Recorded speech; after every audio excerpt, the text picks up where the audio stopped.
예루살렘에 이르니 형제들이 우리를 기꺼이 영접하거늘 그 이튿날 바울이 우리와 함께 야고보에게로 들어가니 장로들도 다 있더라. 바울이 문안하고 하나님이 자기의 사역으로 말미암아 이방 가운데에서 하신 일을 낱낱이 말하니 그들이 듣고 하나님께 영광을 돌리고 바울더러 이르되 형제여 그대도 보는 바와 이 유대인 중에 믿는 자 수만 명이 있으니 다 율법의 열성을 가진 자라. 내가 이방에 있는 모든 유대인을 가르치되 모세를 배반하고 아들들에게 할례를 행하지 말고 또 관습을 지키지 말라 한다 함을 그들이 들었도다. 그러면 어찌할꼬? 그들이 필연 그대가 온 것을 들으리니 우리가 말하는 이대로 하라. 서원한 네 사람이 우리에게 있으니 그들을 데리고 함께 결례를 행하고 그들을 위하여 비용을 내어 머리를 깎게 하라. 그러면 모든 사람이 그대에 대하여 들은 것이 사실이 아니고 그대도 율법을 지켜 행하는 줄로 알 것이라. 주를 믿는 이방인에게는 우리가 우상의 제물과 피와 목매어 죽인 것과 음행을 피할 것을 결의하고 편지하였느니라 하니 바울이 이 사람들을 데리고 이튿날 그들과 함께 결례를 행하고 성전에 들어가서 각 사람을 위하여 제사 드릴 때까지의 결례 기간이 만기된 것을 신고하니라.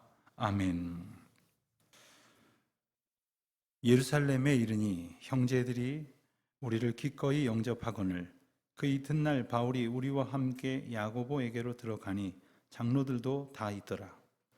바울이 문안하고 하나님이 자기의 사역으로 말미암아 이방 가운데에서 하신 일을 낱낱이 말하니 그들이 듣고 하나님께 영광을 돌리고 바울더러 이르되 형제여 그대도 보는 바에 유대인 중에 믿는 자 수만 명이 있으니 다 율법의 열성을 가진 자라. 네가 이방에 있는 모든 유대인을 가르치되 모세를 배반하고 아들들에게 할례를 행하지 말고 또 관습을 지키지 말라 한다 함을 그들이 들었도다. 그러면 어찌할꼬? 그들이 필연 그대가 온 것을 들으리니 우리가 말하는 이대로 하라. 서원한 네 사람이 우리에게 있으니 그들을 데리고 함께 결례를 행하고 그들을 위하여 비용을 내어 머리를 깎게 하라. 그러면 모든 사람이 그대에 대하여 들은 것이 사실이 아니고 그대도 율법을 지켜 행하는 줄로 알 것이라. 주를 믿는 이방인에게는 우리가 우상의 제물과 피와 목매어 죽인 것과 음행을 피할 것을 결의하고 편지하였느니라 하니 바울이 이 사람들을 데리고 이튿날 그들과 함께 결례를 행하고 성전에 들어가서 각 사람을 위하여 제사 드릴 때까지의 결례 기간이 만기된 것을 신고하니라. 아멘. 오늘은 78주년을 맞는 광복 감사주일입니다. 이 나라 이 민족에게 허락하신 하나님의 놀라우신 은혜와 사랑을 기억하고 감사드리는 우리 모두가 되시기를 축원드립니다. 얼마 전 한 목회자 모임에 가서 제가 그분들께 좀 여쭤봤습니다. 곧 광복 감사주일이 다가오는데 어떻게들 설교를 준비하십니까? 이것도 매년 있다 보니까 어렵습니다. 그런데 조금 당황스러웠던 건 그 자리에 계셨던 목사님들 중에 절반 이상이 광복 감사주일을 따로 안 지킨다는 거예요. 그리고 설교 시간에 언급할 계획도 없다 그러시는 거예요. 그래서 살짝 놀라기도 하고 당황도 됐어요. 그리고 속으로 좀 생각을 해봤어요. 내가 너무 구식인가?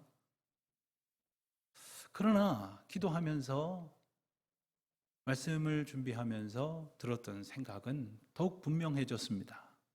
저와 여러분에게 이 나라와 이 민족에게 주신 그리고 이 땅의 교회에 허락하신 하나님의 은총 가운데에 식민지하에서 해방되어 광복을 얻은 것보다 더 큰 은혜가 몇 가지나 더 있을까? 참으로 크고 놀라우신 사랑이 아닙니까? 우리가 잘 아는 대로 우리는 35년 이상 일제의 속박을 당했습니다.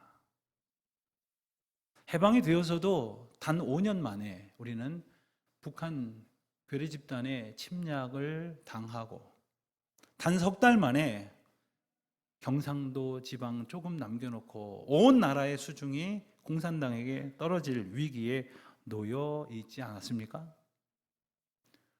16나라에서 온 유엔군의 그 희생과 그리고 우리를 향한 수고로 우리는 겨우 국토를 수복했지만 지금 이 날이 올 때까지 우리는 북한의 말도 안 되는 도발과 테러와 그리고 온갖 협박을 감내하면서도 세계가 깜짝 놀랄 만한 이 번영을 이루었으니 하나님의 은혜가 아니고서 이것을 어떻게 설명을 할 수가 있겠습니까?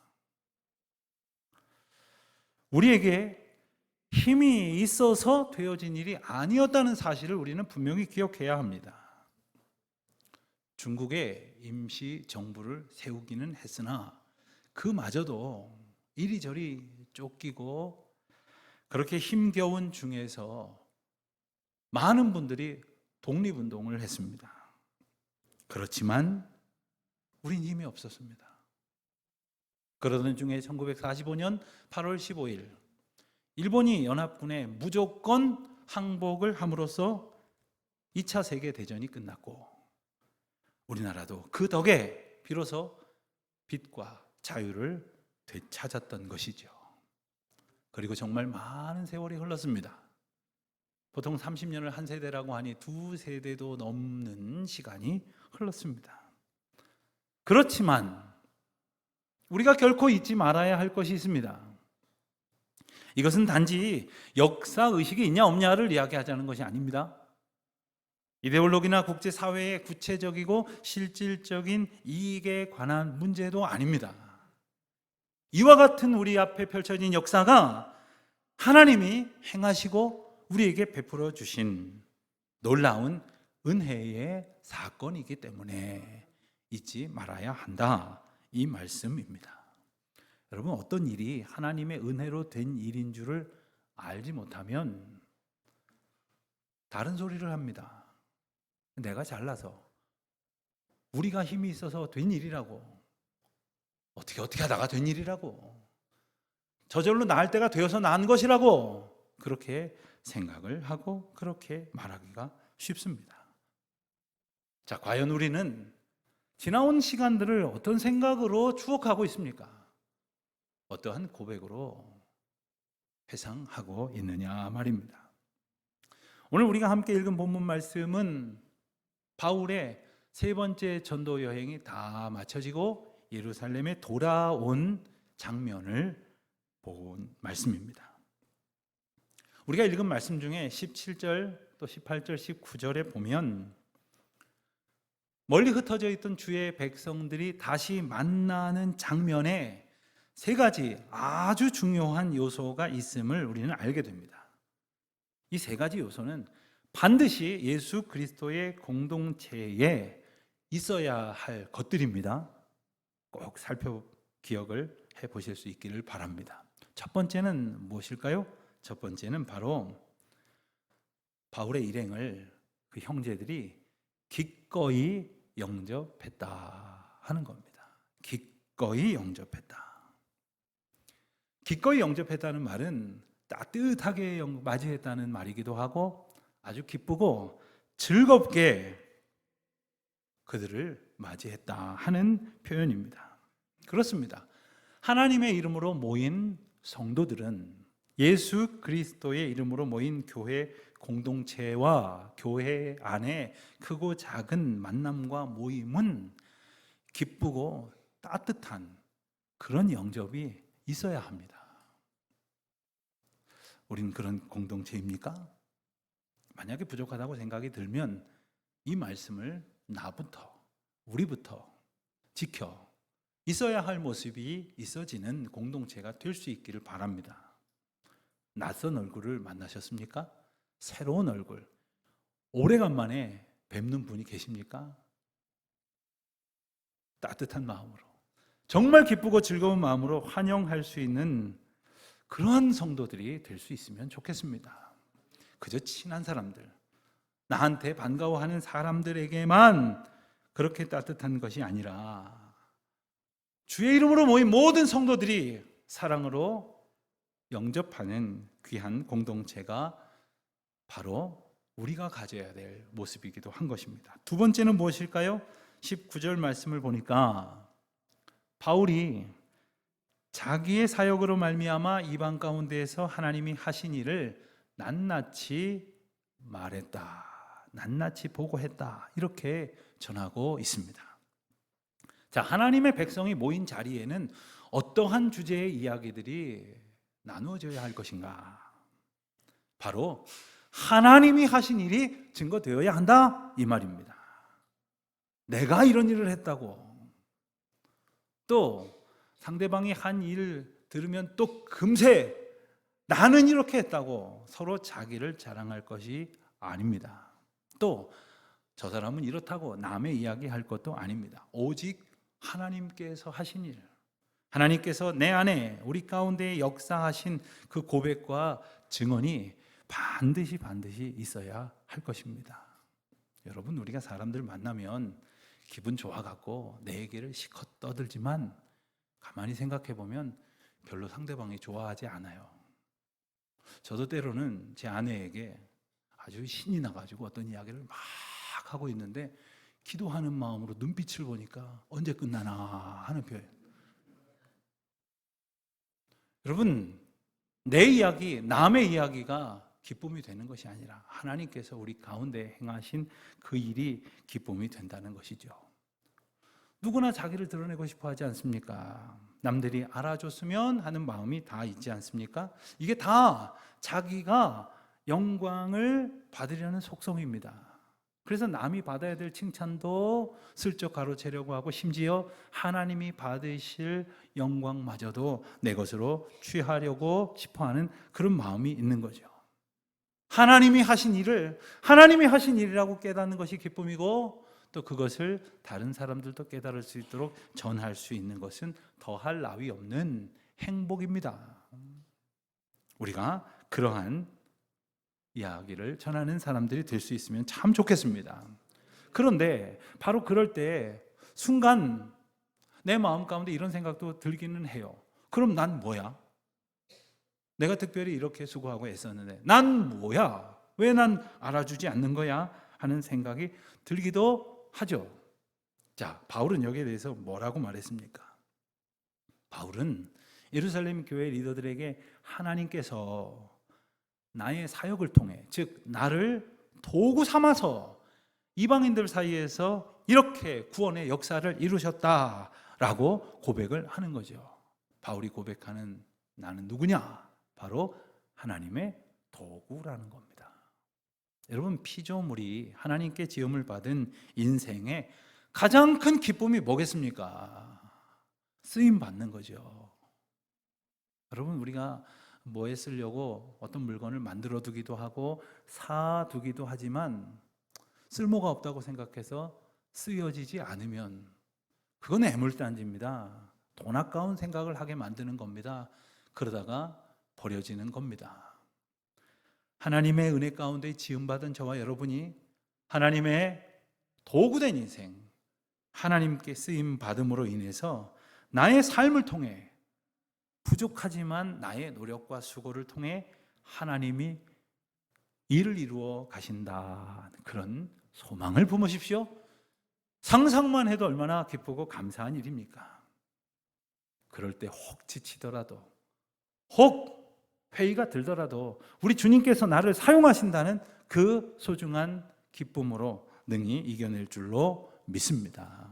자, 세 번째는 무엇이 있어야 하느냐? 20절 말씀을 보니까 그들이 듣고 하나님께 영광을 돌렸다는 거죠. 하나님이 일하셨다 하는 이야기를 전하는 바울의 이야기를 들은 그들이 하나님의 영광을 찬양하는 것입니다. 하나님께서 하셨구나 하고 하나님에 대한 고백을 서로 나누는 것입니다. 그렇습니다. 하나님의 백성들이 모였다고 한다면 그것이 크고 작은 만남과 그러한 모임이라 할지라도 가정과 또 여러 형태의 만남이든 간에 그 가운데에서 주님이 일하셨다는 고백, 그리고 주님이 일하셨다는 기쁨으로 충만하시기를, 그리하여 만나 이야기 나누는 모든 사람들이 하나님께 영광을 돌리는 저와 여러분이 되시기를 또한 축원드립니다. 자, 그런데 오늘 말씀을 보니까 안타까운 점은 예루살렘에 모였다는 수많은 유대인들, 이 절기를 만나게 되면 적게는 수만에서 많게는 수십만, 어떤 해에는 1, 200만에 달하는 많은 인파가 예루살렘에 모였다고 전해지고 있습니다. 이 절기에 맞춰서 예루살렘을 오기를 재촉했던 이 바울을 기다리고 있었던 사람들은 이렇게 기꺼이 영접하고, 그리고 하나님께서 하신 일을 듣고 기뻐하고 하나님께 영광을 돌리는 그런 사람들만 있는 것이 아니라 뭔가 분위기가 근심스러운 그런 이들도 있었습니다. 그래서 바울에게 뭐라고 이 상황을 알려주느냐 하면, 여기에 수만 명이 달하는 유대교 신자들이 있는데 그들이 다 율법에 열심히 있는 자다, 이렇게 소개를 하고 있습니다. 율법에 열심히 있다는 게 뭐가 잘못됐겠습니까? 그런데 그들이 품고 있는 그 열심과 반하는 행동들을 했다고 바울에 대해서 오해를 하고, 그리고 앙심을 품고 있었다는 거예요. 잡히기만 해봐라, 가만두지 않겠다, 이런 마음을 먹는 사람이 수십 명, 수백, 수천, 아니 수만 명이 모여 있다, 이렇게 이야기를 하고 있는 거죠. 자, 그럼 그 사람들은 도대체 왜 바울을 그렇게 미워하고 있을까요? 21절에서 그 이유를 이렇게 일러주고 있습니다. 내가 이방에 있는 모든 유대인을 가르치되, 바울이 가르쳤다는 얘기입니다. 이렇게 가르쳤다는 거예요. 모세를 배반하고 아들들에게 할례를 행하지 말고 또 관습을 지키지 말라 한다 함을 그들이 들었도다. 바울이 지금 이러고 다녔다는 이야기를 그 유대인 군중들이 들었다는 거예요. 그러니 율법에 열심히 있는 자들이 마치 율법을 폐하려는 사람으로 간주를 하고 이제 그 마음에 분을 품고 있었다는 거죠. 이 상황에 대해서 예루살렘 교회의 리더들이 한 가지 나름대로의 묘책을 제시합니다. 그 내용이 23절, 24절인데 화면을 보시면서 제가 표준 새 번역으로 읽어보겠습니다. 그러므로 당신은 우리가 말하는 대로 하십시오. 우리 가운데에서 하나님 앞에 스스로 맹세한 사람이 넷 있습니다. 이 사람들을 데리고 가서 함께 정결 예식을 행하고 그들이 머리를 깎게 하고 그 비용을 대십시오. 그러면 사람들은 모두 당신의 소문이 전혀 사실이 아니며 도리어 당신이 율법을 지키며 바로 살아가고 있다는 것을 알게 될 것입니다. 여러분 어떤 마음이 드세요? 바울이라고 한다면, 내가 잘못을 많이 했는데 나를 이렇게 살려주고 구제할 아이디어를 내주니 참 고맙다, 이런 생각이 들까요? 21절에 우리가 읽은 대로 그 유대인들이 생각하고 있었던 바울의 이야기는 전혀 사실이 아니었습니다. 바울은 그 어느 곳에서도 모세를 배반하라고 말한 적도 없고, 그리고 할례를 행하지 말라고 권한 적도 없으며 관습을 지키지 말라고 요구한 적도 없습니다. 굳이 이러한 주제에 대해서 바울이 한 언급들을 찾는다면 이런 말이었을 겁니다. 이방인들이 구원을 얻기 위하여 유대인이 될 필요는 없습니다. 구원을 얻기 위하여 할례를 받아야 할 필요도 없습니다. 할례나 율법으로 구원을 얻는 것이 아니라 오직 주 예수 그리스도의 십자가를 믿는 믿음으로 구원을 받는 것입니다. 라는 이야기만을 바울은 가는 곳마다 줄기차게 선포했었던 것이죠. 그럼에도 불구하고 이 말이 곡해가 됐겠지요.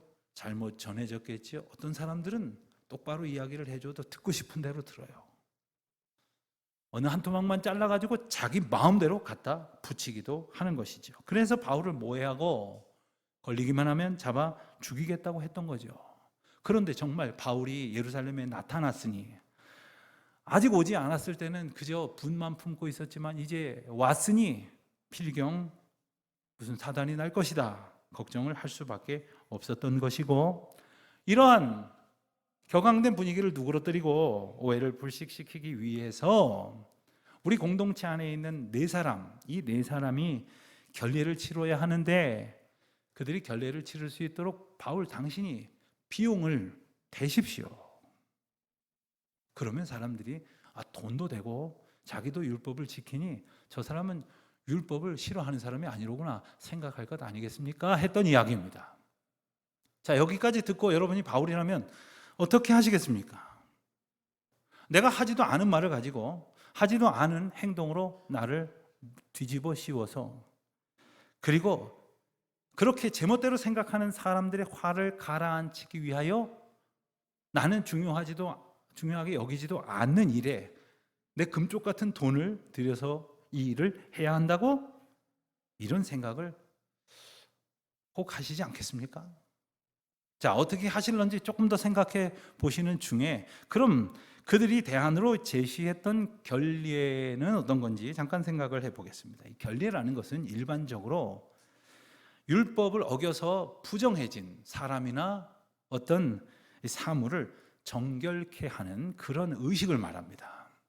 그런데 오늘 그들이 제시한 이야기의 힌트가 되는 것은 서원한 사람 넷이 있다고 했죠. 이 서원을 할 때에도 이 결례를 지켜야 하는 것입니다. 이 서원이 무슨 뜻이냐? 이것은 바로 나실인의 서원을 말하는 것인데 아마 들어보셨을 겁니다. 나실인이라는 말은 구별된 사람, 구분된 사람이다라는 말입니다. 즉, 자발적으로 어떠한 기간 동안에 혹은 일평생 동안에 내가 살아가던 세상과 단절하고 오직 하나님께 헌신하여 나의 삶을 드리겠다고 약속하는 사람을 바로 나실인이라고 하고, 그가 하나님 앞에 서약하는 것을 나실인 서원이다 이렇게 말하는 거예요. 그래서 바울도 겐그레아에서 머리를 깎았지 않습니까? 이 나실인 서약을 시작할 때 머리를 깎고, 그리고 정한 기한이 다 될 때까지 머리도 깎지 않는 거예요. 그리고 다 그 기간이 차면 이제 결례를 치르고 그리고 머리도 깎게 되어지는 것을 바로 정결 예식이다 이렇게 말했던 겁니다. 그러면 뭐 그거까지 거 뭐 정결 예식 뭔지 몰라도 치러 주지 뭐. 오늘 우리가 잠깐 뭐 예배를 드리는 것쯤으로 생각을 한 나머지 그건 뭐 못 해줄 게 뭐 있느냐고 이렇게 생각을 할런지 모르지만, 이 정결례가 그렇게 간단한 것은 아닙니다. 시간도 많이 걸리고 준비도 많이 걸릴 뿐 아니라 재물도 많이 필요했던 거예요. 이 정결례에 관한 규례가 담겨진 민수기 6장 말씀을 보면 제가 지금 간단하게 소개하겠습니다만은, 한 번 이 제사를 지내는 것이 아니라 여러 종류의 제사가 필요했고 그 제사에 각각의 제물이 필요했습니다. 이런 것이었습니다. 먼저 번제물로 수양 한 마리가 필요하고, 속죄제를 또 지내야 되는데 속죄 제물로 암양 한 마리가 필요합니다. 그리고 그때 사용된 무교병 한 광주리, 그리고 고운 가루에 기름 섞은 과자들, 그리고 기름 바른 무교 전병들. 아무 관심이 없으시다는 표정들이신데, 여러분이 만약에 결례를 치러야 되면 이거 다 놓고 제사를 지내야 된단 말이에요. 그러니 지금 예수 그리스도로 인해서 그러지 않아도 되니 얼마나 감사합니까만은 잠깐 들어보세요. 그리고 소제라는 제사도 드려야 했기에 소제물이 필요했고, 전제도 드려야 했기 때문에 전제물도 필요했다는 겁니다. 생각보다 비용과 수고가 많이 드는 것이었습니다. 만약 바울이 이것을 부담하고 그 정결례를 치를 뿐만 아니라 자기 자신도 그 정결 예식에 참여한다면 더 이상 율법을 이랬다 저랬다 했다고 오해하지 않을 것이다 라고 제안을 했다는 거예요. 그러니 이것만 수용하면 문제는 없을 것이다, 오해가 풀릴 것이다 라는 그러한 의미였던 것입니다. 자, 다시 묻습니다. 여러분이 바울이라면 어떻게 하시겠습니까? 난 이게 그렇게 중요한 문제가 아니라는 것을 아는데, 나는 이것과 상관없이 구원에 대한 확신이 있는데, 그리고 이 사람들을 내가 오해를 풀려고 굳이 이 사람들에게 그럴 필요가 뭐가 있는가라는 생각이 아직도 자리하고 계십니까? 자, 고민은 계속하시고 바울은 어떻게 했는지를 보겠습니다. 바울은 그 권면을 받아들여서 자기 비용을 치러 가면서 다른 사람들의 정결례도 치러주고 자기 자신도 그 예식에 참여를 했습니다. 자, 그럼 왜 그랬을까요? 바울은 지금껏 할례는 구원의 조건이 아니라고 하면서 율법을 지키는 것이 절대 조건이 아니라는 사실을 주장해 왔는데 왜 그 평소의 주장과 반하는 행동을 하고 있을까요? 게다가 자기가 하지도 않은 말, 자기가 하지도 않은 행동으로 인해 오해받고 억울한 누명을 쓰고 있는데 굳이 그것을 해소하려고 많은 돈까지 들여가면서 이런 노력을 하고 있는 것일까요? 아마 많은 분들이 그러한 의문을 조금씩은 가지고 계실 겁니다. 게다가 바울이 어땠습니까? 우리가 지난 며칠 동안 사도행전 말씀을 새벽 기도회 때 함께 묵상을 하신 분들은 기억을 하시겠지만 바울이 예루살렘에 올 때까지 많은 사람들이 만류했습니다. 예루살렘에 가면 죽을 수도 있습니다. 많은 사람들이 돌로 치려할 것입니다. 이와 같은 문제 때문이었죠. 그리고 어떤 사람들은 제가 기도하는 중에 성령이 감동케 하셔서 그런 일이 있을 거라고 일러주셨습니다. 그러니 선생님 가지 마십시오. 이런 만류에도 불구하고 예루살렘으로 죽을 수도 있는 길을 오지 않았습니까? 기꺼이 그 길이 고난의 길이 될지라도 그 길이 주님이 인도하시는 길이라는 확신이 있었기 때문에 오지 않았습니까? 그런데 왜 다 와서 마치 현실과 타협하는 듯한 행동을 하고 있는 것일까요? 선뜻 이해가 되지 않을 수도 있고 또 어떤 면에서 보면 바울이 그간의 자신의 믿음과 소신을 버린 것이 아닌가, 변심했나? 이런 생각도 들지 모르겠습니다. 왜 그랬을까요? 그것은 바로 그들이 주장했던 것이 본질이 아니었기 때문이었습니다. 그들이 주장했던 것은 그야말로 본질과는 비교도 할 수 없는 사소한 것들이었기 때문이었습니다. 그럼 본질은 무엇이었느냐? 바울이 일평생 붙들고 살았던 본질은 무엇이었느냐? 예수 그리스도의 십자가 보혈로 인하여 모든 백성들을 구원하시고자 하신 그 사랑이 그의 본질이었어요. 그래서 유대인이든 이방인이든 구원을 얻는 것이 본질이었고 그 모두가 예수 그리스도를 만나게 하는 것이 본질이었으며 그 길을 걷게 하는 것이 본질이었습니다. 사랑하는 성도 여러분, 믿음으로 살게 하신 하나님께서 우리에게 제시하신 본질은 무엇일까요? 우리의 신앙 가운데, 우리의 삶 가운데 절대로 놓치지 말아야 할, 꼭 붙들어야 할 그 핵심은 과연 무엇일까요?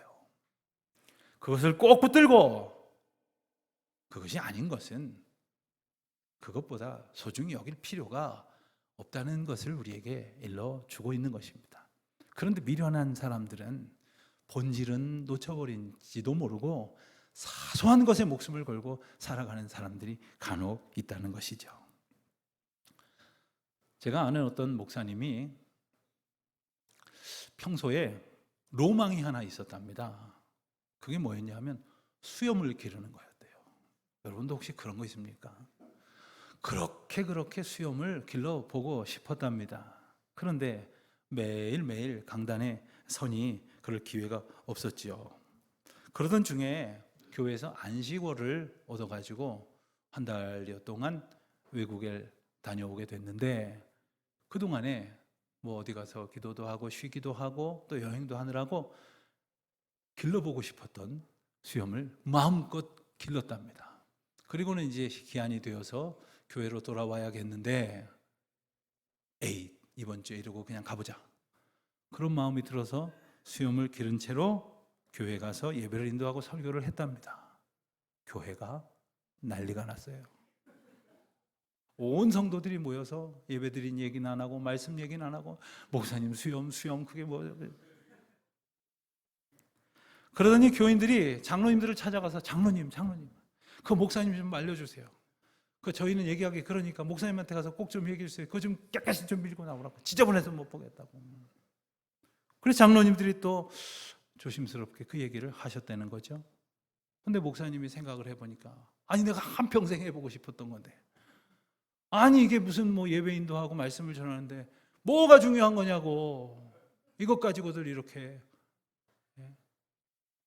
그래서 다음 주에도 기르고 나갔대요. 교회는 한 주 더 큰 경랑에 빠지고 말았습니다. 이번에는 권사님들이 와갖고 목사님 제발 부탁이니까 얼굴 좀 밀고 나오세요. 많은 분들이 이야기를 했답니다. 결국 어떻게 했을까요? 면도를 했죠. 수염을 깎고. 그리고 조금은 아쉬웠는지 모르지만 왜요? 그게 본질이 아니니까요. 그게 예배 드리는데 말씀 듣는데 방해가 된다면 그거 포기할 줄 알아야죠.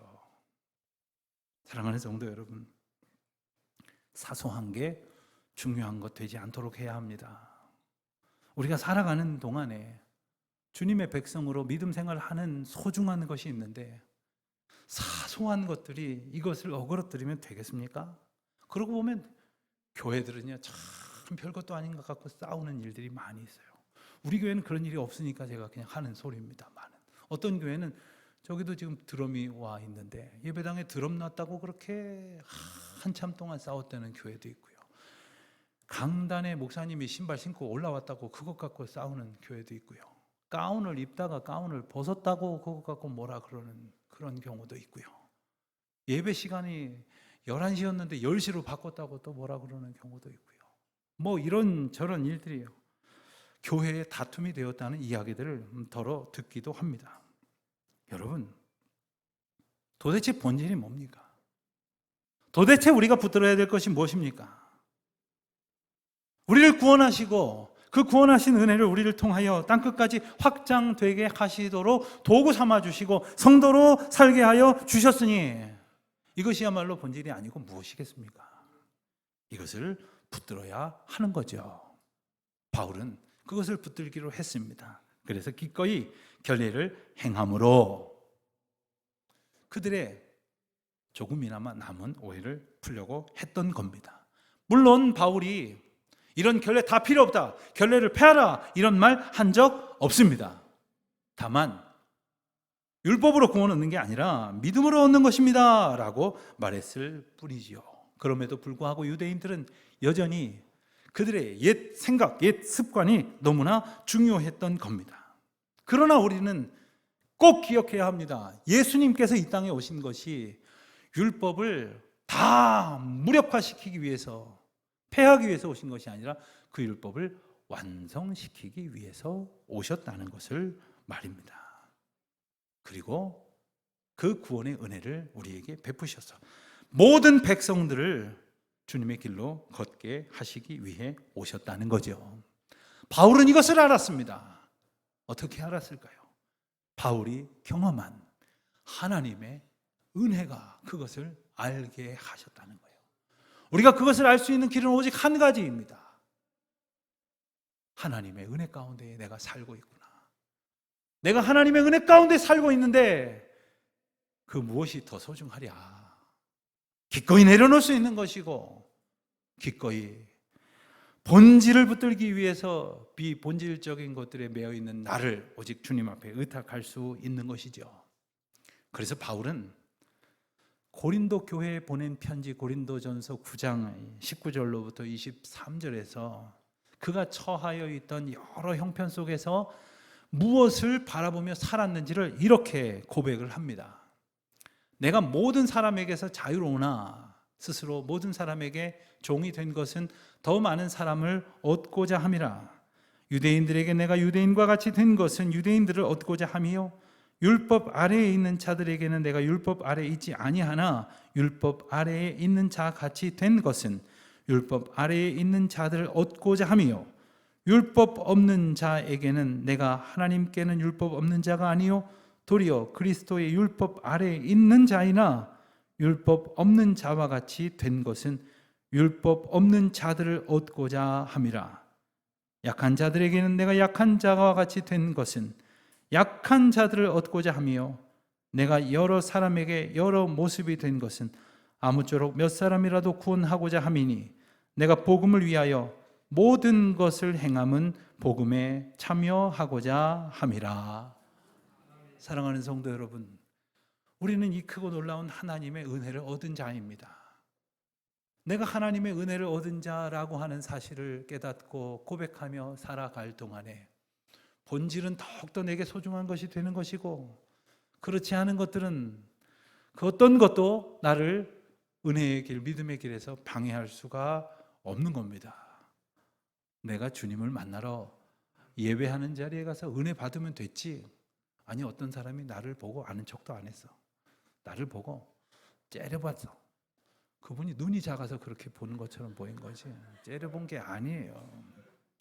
사람들과의 관계 때문에 주님이 주시는 복음의 은혜의 삶을 그르치는 일이 없어야 할 것입니다. 내 인생에 나의 실수로 벌어진 많은 문제 가운데 그것이 하나님의 은혜의 길로 걸어가게 하시는 은총을 해방할 수는 없는 것입니다. 우리가 하나님의 은혜 가운데 삽니다.